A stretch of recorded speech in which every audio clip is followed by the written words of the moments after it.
Romanos 5:12 nos dice: por tanto, como el pecado entró en el mundo por un hombre, y por el pecado la muerte, así la muerte pasó a todos los hombres, por cuanto todos pecaron. Y en la anotación de la Biblia Scofield nos dice sobre este tema: el primer pecado trajo al mundo la ruina moral de la raza. La demostración de esto es sencillo. Número uno, la muerte es universal. Todos mueren: los infantes que no han pecado, la gente de carácter moral, las personas religiosas, al igual que aquellos de vida depravada. Para un efecto universal debe haber una causa universal. La causa es un estado de pecado universal, pero esta condición universal debe haber tenido una causa, y en verdad la tuvo. La consecuencia del pecado de Adán es que los muchos fueron constituidos pecadores. Y luego dice: por la transgresión de uno vino la condenación a todos los hombres. Aquí, en el número 3 dice: aquí no se trata de los pecados personales. La muerte reinó desde Adán hasta Moisés. A pesar de que no habiendo la ley, la culpa personal no era imputada. En conformidad con esto, de Génesis 4:7 a Éxodo 29:14, la ofrenda por el pecado no se menciona ni una sola vez. De consiguiente, siendo que la muerte física desde Adán hasta Moisés no se debió a actos pecaminosos de aquellos que murieron, se sigue que ella tuvo como causa una condición o naturaleza universal de pecado, y tal condición se declara ser la herencia que hemos recibido de Adán. El estado moral del hombre caído se describe en las escrituras: Génesis 6:5, Primera de Reyes 8:46, Salmo, y así una cantidad enorme de versículos. ¿Qué quiere decir esto? Incluso el niño recién nacido que no ha pecado nace muerto espiritualmente. ¿Y a qué se refiere? Que todos pecan, todos hemos pecado. Ese niño que aún no ha cometido un pecado ya nace muerto espiritualmente. Y se está refiriendo no a que es la muerte espiritual que pasa a todos los hombres, es la muerte, es la naturaleza de pecado. Es el pecado original de Adán, que es transmitido a través de los 23 cromosomas que el hombre aporta al momento de la concepción. Entonces hoy vamos a conocer un poquito de lo que significa el pecado y lo que significa la transmisión de la naturaleza de pecado. Y entender que también hay dos tendencias: una hacia la depravación moral y la depravación inmoral. Entonces es importante que tengamos claro esto. Ese niño que nace muerto espiritualmente, aunque pueda parecer un poco cruel que nazca muerto espiritual, esa condenación que se le imputa al niño al momento del nacimiento, eh, es la oportunidad que tiene para ser salvo. Si ese niño no es condenado, no puede ser salvado. Y si ese niño muere antes del momento de la conciencia de Dios, tiene la oportunidad de ser salvado por la gracia y la misericordia de Dios. Pero como el asunto de estudiar a Dios, conocer a Dios, hay que adorarle en espíritu y en verdad. En espíritu se refiere a la llenura del Espíritu Santo. Y para esto debemos reconocer nuestros pecados ante Él. Como dice en 1 Juan 1:9, y lo hemos hablado en innumerables oportunidades, debemos simplemente, en la intimidad de nuestra alma, mencionarle nuestros pecados a Él, decirle: Padre, gracias, porque tu Hijo Jesús lo pagó todo en la cruz. Y en ese instante estamos blancos como la nieve, como en el momento que creímos en Él, y poder estar listos con lavados en la llenura del Espíritu Santo, listos para disfrutar del alimento espiritual que es la palabra de Dios.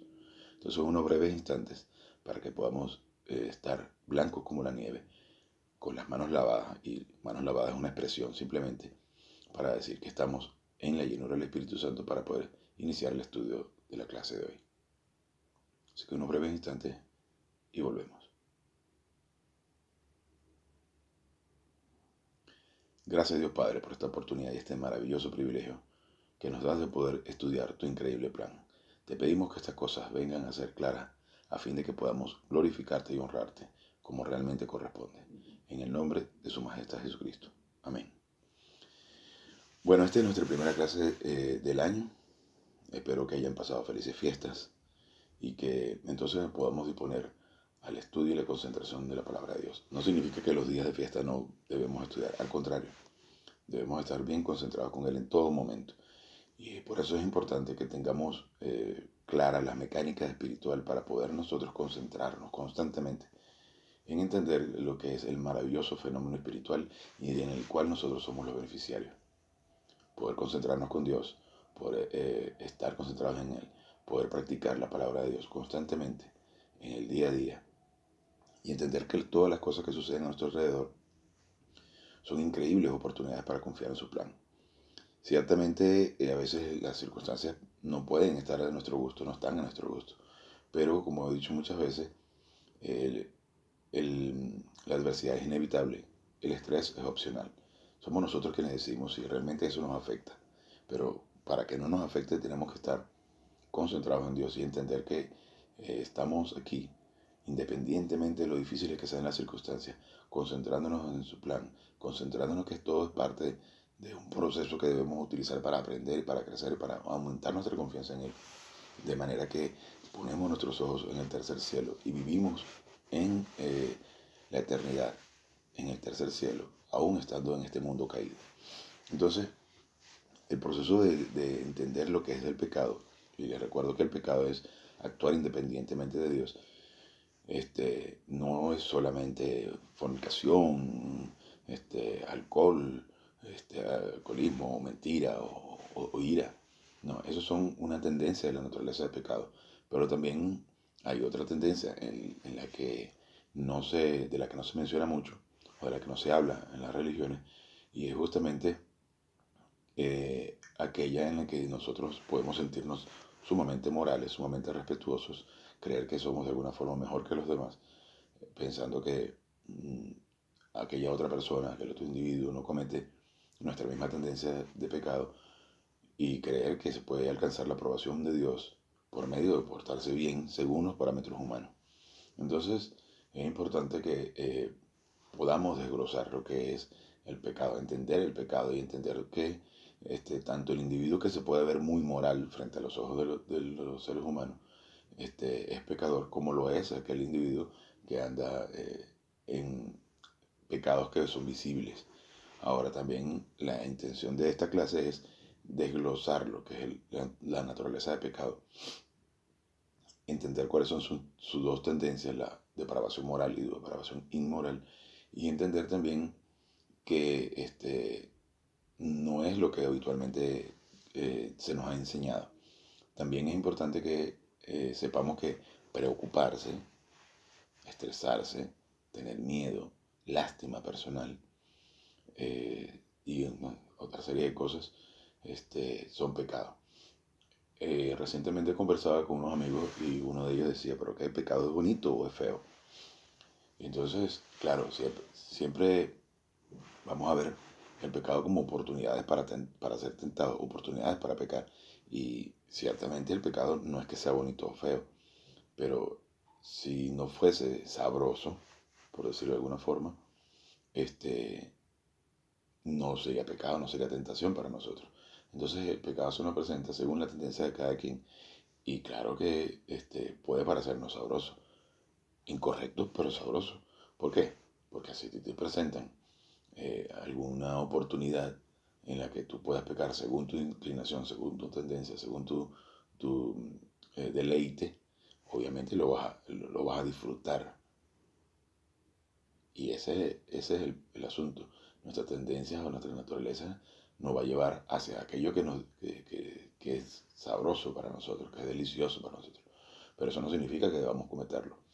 Tenemos una increíble oportunidad de que una maleta inmensa de peso que tenemos en nuestros hombros se nos salga, se nos caiga, gracias a que aun y cuando cometamos pecado, somos hijos de Dios, aquellos que hemos creído en Cristo, aclaro, no todos somos hijos de Dios, es una expresión satánica de las religiones, que todos somos hijos de Dios. No, la Biblia es clara cuando dice, mas a todos los que les recibieron, a los que creen en su nombre, le dio el poder, la potestad, el privilegio de ser llamados hijos de Dios.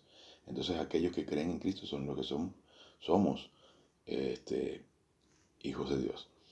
Entonces, cuando se nos presenta una oportunidad para pecar, la tentación de hacerlo es precisamente porque es algo que es un deleite, que es un disfrute para nosotros. pero entonces tenemos no licencia para pecar. Eso es una expresión tonta de quienes no entienden el proceso espiritual. Claro que tenemos libertad para pecar, pero si lo hacemos es porque no estamos entendiendo el proceso espiritual. Nosotros tenemos la oportunidad de pecar, pero tenemos también la oportunidad de rechazar ese pecado, de concentrarnos en Cristo, aceptar la obra salvadora de Él en la cruz. Si hemos cometido el pecado, reconocerlo ante Dios y poder continuar nuestra marcha llenos del Espíritu Santo. Y entonces en ese proceso estamos caminando en el Espíritu y estamos entonces teniendo la oportunidad de estar concentrados en Dios en lugar de estar concentrados en nosotros y en nuestras debilidades. Entonces vamos a conocer un poquito lo que es la naturaleza de pecado y las diferentes fases o tendencias. Y también es importante aclarar, perdón, también es importante aclarar que todos cometemos pecados y seguiremos cometiendo pecados en la medida que estemos vivos. Pero es ahí donde está la lucha y donde está la importancia de la aplicación de la palabra de Dios en nuestra vida, no para que no cometamos pecados, sino para que cometamos cada vez menos en la medida que vamos creciendo espiritualmente y podamos aplicar doctrina y podamos reconocer nuestros pecados y de esa manera estar concentrados en Dios. En ese instante estamos comprando tiempo, tiempo espiritual con la moneda espiritual, tiempo en el tercer cielo con la moneda espiritual que es la llenura del Espíritu Santo. Entonces cuando nos dice que rediman el tiempo, y redimir es eso, comprar. Entonces, rediman el tiempo es justamente estar concentrados en la palabra de Dios, en la llenura del Espíritu Santo mientras estamos vivos, aquí en el cuerpo. Una vez que dejamos el cuerpo, una vez que se separa el cuerpo del espíritu del cuerpo, o sea, una vez que morimos, a partir de ese instante dejamos de cometer pecado, porque ya la naturaleza de pecado se queda en el cuerpo. Entonces, vamos primero a definir lo que significa la naturaleza de pecado y podamos entender lo que es este proceso. Recuerden que estas son clases o doctrinas del coronel Robert B. Finn Jr., que durante 53 años enseñó la palabra de Dios y luego son traducidas al castellano por mi pastor don Armando García. Entonces vamos a ver qué es la definición de lo que es la naturaleza del pecado. La documentación bíblica de la naturaleza del pecado se encuentra en Romanos 5:12. Dice, vamos a hacer una lectura de este mismo versículo con el que iniciamos, pero con una, digamos, adaptación por el coronel Robert B. Finn. Por lo tanto, así como por un hombre, Adán, el pecado, es decir, la naturaleza del pecado, entró en el mundo y la muerte espiritual, a través del pecado, así también la muerte espiritual pasó a todos los hombres por cuanto todos pecaron, cuando Adán pecó. Es Adán quien transmite la naturaleza de pecado, es el hombre quien transmite la naturaleza de pecado, y porque no es transportado a través de los 23 cromosomas de la mujer, sino los 23 cromosomas que el hombre aporta en el momento de la concepción de un niño. Entonces, es por esta razón que Cristo tiene que venir a nacer de una mujer, porque la mujer no transmite la naturaleza de pecado. ¿Y por qué la mujer y no el hombre? ¿Por qué el hombre y no la mujer? Porque Eva cuando pecó porque fue engañada por desconocimiento, por debilidad. En cambio, Adán, teniendo conocimiento, sabiendo lo que tenía que hacer, decidió pecar. Lo hizo voluntariamente, teniendo crecimiento espiritual. Entonces, eso es importante que lo tengamos claro para que sepamos por qué un niño nace muerto espiritualmente y por qué Cristo debió nacer de virgen. Bien, las características de la muerte espiritual incluyen, número uno, el estado de dicotomía en el género humano. Recuerden que Adán y Eva fueron creados vivos espiritualmente, es decir, cuerpo, alma y espíritu. Al momento de pecar, mueren espiritualmente. Es por esta razón también que Cristo, la muerte que paga los pecados del género humano en la cruz, es la muerte espiritual, no la muerte física, la muerte espiritual. Y la sangre representa esa muerte espiritual. Él no murió, no es la sangre física la que paga los pecados del mundo, es la muerte espiritual, es la sangre espiritual, es la representación de la sangre espiritual, lo que paga los pecados del género humano. Y Cristo debe morir espiritualmente. Es por esta razón que es tan gigante el sacrificio de Cristo en la cruz. Porque nada más y nada menos que Dios se hizo hombre para morir espiritualmente y separarse de las otras dos personas de la Trinidad. Al momento en el que estuvo colgando en la cruz durante 3 horas, al punto que el cielo se oscureció, se hizo de noche, para que entonces él pudiese tener intimidad al momento de haber recibido durante 3 horas la inmundicia del género humano, los pecados pasados, presentes y futuros, para que nosotros podamos tener el privilegio entonces de estar en relación con Él y estar llenos del Espíritu Santo. Por eso es que es tan importante la dinámica del rebote, la práctica del rebote, es decir, de citar nuestros pecados cada vez que algo de eso nos pasa por la mente. Es por eso que es tan importante estar en la llenura del Espíritu Santo. Y cuando Cristo nos deja, de hecho, el único ritual, la única conmemoración, el único ritual que Cristo nos deja para practicar cada cierto tiempo es la comunión. Es coman y beban, que fue lo que sucedió en la última cena. Y de hecho, en algún tiempo haremos comunión. En algún momento haremos comunión. De manera virtual, por supuesto, pero haremos comunión. Y la comunión no es más que la conmemoración de lo que Él hizo en la cruz. Para que no se nos olvide lo importante que fue esto. Y podemos hacer de alguna forma comunión con Él constantemente en la medida que citamos nuestro pecado. Estar concentrados al máximo con Él. Y nos daremos cuenta que con el paso del tiempo, esa tendencia de nuestra naturaleza de pecado va a ir mermando y va a ir teniendo menor importancia, va a prevalecer menos en nuestras vidas y nuestra concentración con Él va a ser mayor y vamos a tener la oportunidad de ver que las cosas que pasan a nuestro alrededor ya no nos afectan igual como nos afectaban antes o como afectan a la mayoría de las personas. Entonces, repito esta parte, el estado de dicotomía. Recordemos que Adán y Eva eran tricótomos, cuerpo, alma y espíritu. En el momento de pecar, entonces pasan a ser dicótomos. Nosotros cuando nacemos físicamente, nacemos dicótomos. Y en el momento en el que creemos en Cristo, se nos es imputado el Espíritu Santo, el Espíritu humano. Y pasamos a estar llenos, a estar habitados por Dios Padre, Dios Hijo y Dios Espíritu Santo. Y de eso hablé ya en clases anteriores. Ok. Sin espíritu humano no es posible tener una relación con Dios. Y nos dice en 1 Corintios 2:13, cuyas cosas que son los activos operacionales ilimitados. Nosotros no hablamos con palabras enseñadas por la sabiduría humana, que la sabiduría humana es el racionalismo y el empirismo, sino con lo enseñado por el Espíritu Santo, explicando lo espiritual, es decir, el fenómeno espiritual, a personas espirituales, es decir, a creyentes llenos del Espíritu. Depravación total puede ser degeneración moral o inmoral, dependiendo de la tendencia que uno tenga en su propia naturaleza del pecado. Si la fragmentación del creyente, viniendo a ser arrogante y permaneciendo en esa condición, es perpetuada, el creyente viene a ser un degenerado moral o inmoral.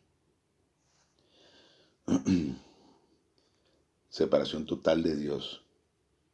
La impotencia absoluta para alcanzar una relación con Dios a través de alguna obra, sacrificio o cualquier cambio de vida. Es decir, cuando te dicen, deja las drogas, o deja del alcohol, o deja la prostitución, o deja tal cosa, pensando que con eso, entonces, teniendo un cambio ante los ojos del hombre, puedes entonces generar una aprobación de parte de Dios. Entonces es un error garrafal creer y enseñar que si dejas cierto tipo de tendencia de naturaleza de pecado, vas a ser agradable a Dios. Cuando lo único y verdaderamente agradable ante los ojos de Dios es la obra de Cristo en la cruz. Entonces, ¿qué podemos hacer nosotros? Sumarnos a eso. Ni siquiera sumarnos, sino adherirnos a eso. Es como si hicieran una prueba de manejo, entonces alguien que no sabe conducir me delega la función de conducir ese carro, entonces el resultado de la prueba que haga yo, si saco 100%, esa calificación va a ser otorgada a la persona que me delegó la función. Es igual. Claro, en este caso, por supuesto que una prueba de manejo no puede transferirse esa responsabilidad, pero en el caso de la vida espiritual, en el caso de la obra de Cristo en la cruz, se nos es transferido el privilegio solo por creer en lo que Él hizo en la cruz. Entonces es una vida de libertad. Ahora, en este proceso de estar vivos, si decidimos inclinarnos hacia el lado de la depravación, porque tenemos libertad para hacer todo, somos unos perdedores. Lo único que se demuestra con eso es que no hemos entendido. Pero si en lugar de eso descansamos en Él y deseamos seguirle porque se nos abre los ojos este increíble regalo, esta maravillosa obra de Él, y entenderle y decir, ahora quiero conocerte, Padre, quiero seguirte, quiero conocer más de ti, porque no puedo creer el inmenso regalo que me has dado. Entonces, en ese proceso, entonces vamos concentrándonos cada vez más con Él, y entonces vemos que todo lo que sucede a nuestro alrededor no tiene el significado que se nos ha venido inculcando durante toda la vida. Y que en ese proceso vamos acercándonos a la felicidad. Porque al final de cuentas, el propósito de todo individuo, de todo ser humano, es buscar la felicidad, acercarse a la felicidad. Todo el mundo desea la felicidad.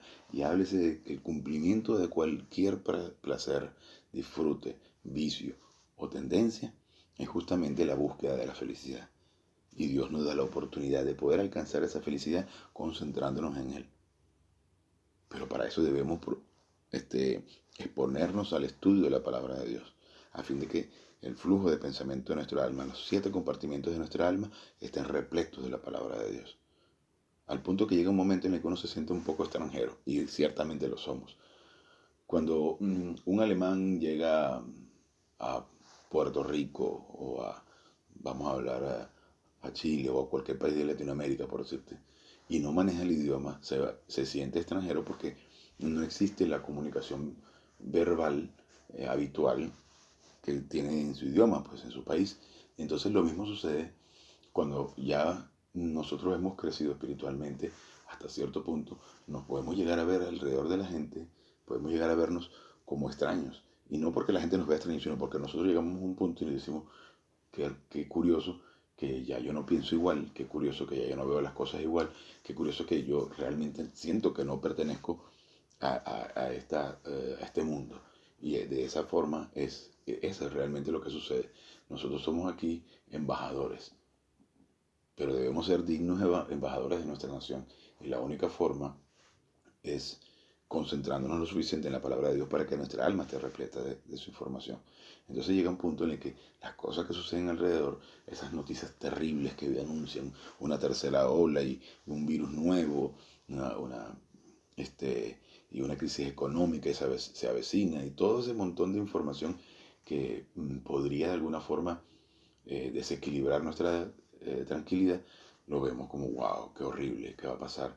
Y entonces, pero cuando estudias lo suficiente la palabra de Dios y comienzas a entender lo increíble que es el fenómeno espiritual, te das cuenta que ya nada de eso te afecta. Te das cuenta que ya nada de lo que sucede a tu alrededor tiene que ver contigo porque no penetra tu alma.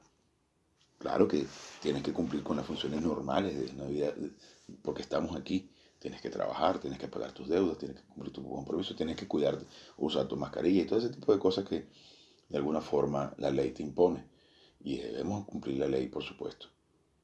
Pero no estamos ya este, estresados, amargados, preocupados, porque tú sabes que todo eso forma parte del cosmos y debes cumplirlo, pero no debes necesariamente que estresarte. La adversidad es inevitable, el estrés es opcional. Y se puede alcanzar una máxima concentración con Dios como para que estas cosas a tu alrededor no te afecten. Entonces, impotencia absoluta para alcanzar la relación con Dios a través de alguna obra, sacrificio o cualquier cambio de vida. Es reconocer que simplemente nosotros no podemos hacer nada y que nosotros no somos capaces de alcanzar la aprobación de Dios por medio de nuestras obras. Entonces siente uno que se le quita una gran maleta de encima porque las religiones te imponen una serie de normas y compromisos y palabras y decires y hablares. Entonces te imponen un cierto tipo de conducta, una norma de conducta y te meten dentro de un molde como si fuera una galleta para que actúes y hables y digas las cosas que dicen todo el mundo, porque según ellos esa es la forma en la que se agrada a Dios. Pero cuando logras entender todo esto, y que no tiene nada que ver con tu comportamiento, sino con lo que hizo Cristo en la cruz y te concentras en su palabra, resulta que comienzas a darte cuenta que se te libera de un peso increíble, porque ya nosotros no tenemos que hacer nada.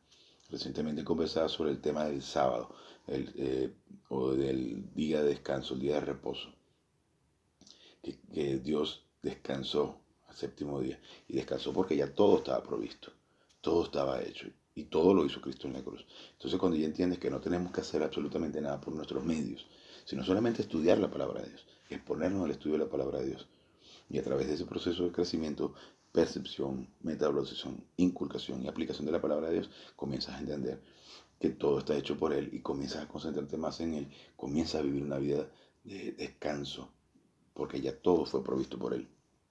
Continuando acá con este tema, dice, la esencia triple de la naturaleza del pecado. El área de debilidad produce pecados personales y va creciendo hasta venir a ser degeneración moral o inmoral. Ahora vamos a explicar lo que es la degeneración moral y la degeneración inmoral. Casi todo el mundo sabe y entiende lo que significa depravación inmoral, pero vamos a entender luego lo que significa la depravación moral. En Hechos 12:11, Hebreos, perdón, 12:1. Por lo tanto, siendo que tenemos una gran nube de testigos, y se está refiriendo a esta nube de testigos a los héroes del Antiguo Testamento, alrededor nuestro, eh, despojémonos de todo peso, o sea, todo lo que nos distrae, y del pecado, es decir, tu área de debilidad, que tan fácilmente nos enreda y corramos con aguante y resistencia la carrera que tenemos por delante.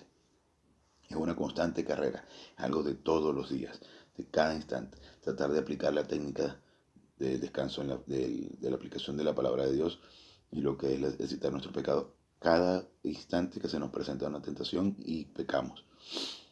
Bien, en el punto 3 dice, el área de fuerza y poder produce bien humano, el resultado resultando en la degeneración moral. Y cuando dice el habla, esta área de fuerza o área de debilidad, el área de fuerza es la moralidad, según términos humanos, y el área de debilidad es la depravación, los vicios, esa es el área de debilidad. Entonces, en el área de poder o el área de fuerza, produce el bien humano, se está refiriendo a esa gran cantidad de cosas que la gente hace pensando que pueden agradar a Dios. Y no está de más que tú puedas hacer una buena obra, algún bien humano o algún bien hacia el prójimo. Pero si crees que con eso estás alcanzando la aprobación de Dios, es bien humano. Y ese bien humano es maldad. Y tendré que explicar más adelante lo que significa maldad. Y es donde dice purificarnos de todo mal hacer, de toda maldad, se está refiriendo a eso. Bien, en Isaías 64:6, en la versión de Robert B. Thien, dice, porque todos hemos venido a ser como algo sucio y todas nuestras obras de rectitud como trapos asquerosos. Y en el hebreo, es claro, no dice trapos menstruales. Y en ese entonces no existían los cótex, entonces trapos, las mujeres se colocaban trapos para la menstruación y está queriendo decir que todas nuestras obras buenas son como trapos menstruales, que se tradujo como trapos de inmundicia, pero se está refiriendo a eso, a trapos menstruales. Así son nuestras obras buenas comparadas con la obra de Cristo en la cruz. Y Pablo dice miaino, es decir, mierda. Todo lo demás lo tengo por mierda, comparado con la obra de Cristo en la cruz. Y dice mierda, no dice basurita o excremento, no, lo dice con una palabra más soez, digámoslo así, es una palabra más cotidiana, del vulgo. Y todos nosotros nos hemos marchitado como una hoja y nuestras iniquidades nos han llevado como el viento. Romanos 8:8 dice, así que los que son, es decir, los que viven en la carne, controlados por la naturaleza de pecado, no pueden agradar a Dios.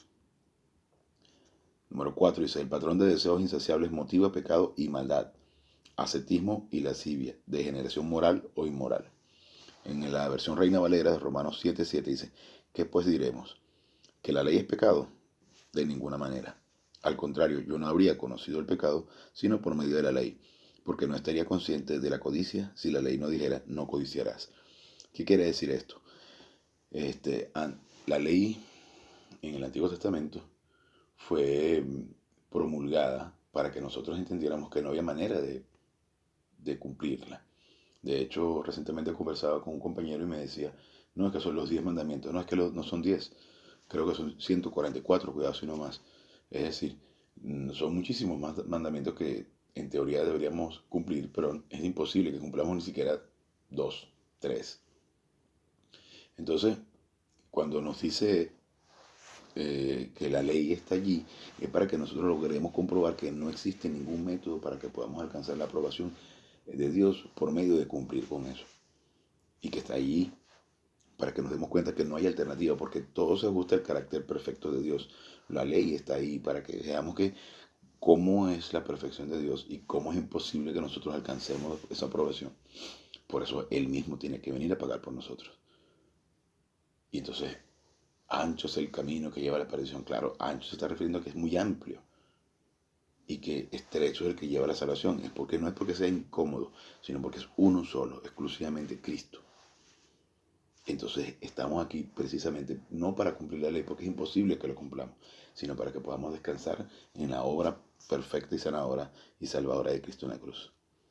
Y luego nos continúa aquí diciendo, en Robert B. Thien, la versión de Robert B. Thien, en Efesios 2.3 dice, en otro tiempo, es decir, antes de creer, todos nosotros vivimos entre ellos, entre los no creyentes, en las pasiones de nuestra carne, es decir, el control de la naturaleza de pecado, haciendo la voluntad de la carne, la búsqueda de la felicidad buscando en los estímulos y de la mente, es decir, de la mente el racionalismo y el empirismo, y por naturaleza de pecado éramos hijos de juicio, es decir, de condenación, como los demás, es decir, como los no nacidos de nuevo. Vuelvo a leer este versículo. En otro tiempo, todos nosotros vivimos entre ellos, en las pasiones de nuestra carne, haciendo la voluntad de la carne y de la mente, y por naturaleza éramos hijos de juicio, como los demás, no es decir, los no nacidos espiritualmente. Entonces tenemos la oportunidad constantemente de estar concentrados en la obra salvadora de Cristo en la cruz, para que podamos entender que todo está provisto por Él, que tenemos una vida de libertad, sin ese peso tan terrible que nos imponen las religiones, de tratar de cumplir una cantidad de normas humanas, que muchas no se encuentran en la Biblia, cuando en realidad Cristo vino a liberarnos del mercado de esclavos, diciendo, ya que tú no puedes, yo sé que no puedes, aquí tienes la oportunidad de creer y de ser libre. Espero que este año sea un año donde vengan todos con el ímpetu y la fuerza y la voluntad de crecer espiritualmente para poder entonces estar concentrados en Él y podamos crecer espiritualmente y alcanzar la máxima cima. Así que muchas gracias por escuchar durante todo el año pasado, a los que permanecieron aquí, a los que llegaron hasta acá, porque comenzamos siendo 50 y algo, terminaron siendo ahora 5 o 6. Perfecto, me parece fabuloso, porque justamente lo que importaba era que fuesen pocos, pero dispuestos a escuchar con constancia la palabra de Dios. De eso se trata, porque muchos serán los llamados y pocos los escogidos, y serán aquellos que persistan los que llegarán hasta la cima espiritual, a la máxima felicidad. Y entonces este año vamos a comenzar con fuerzas a continuar el estudio de la palabra de Dios, alcanzar la máxima cima. Y con esto terminamos la clase de hoy. Será una breve oración y la próxima semana nos encontramos de nuevo. Gracias Dios Padre por esta oportunidad y este maravilloso privilegio, tan increíble privilegio y regalo que nos das de poder estudiar tu increíble plan. Te pedimos, Señor, que estas palabras sean claras a fin de que podamos entenderlo y el Espíritu Santo alimente nuestro espíritu humano con tu información en el estudio para crecer espiritualmente, para la honra y la gloria de nuestro Señor Jesucristo. Amén.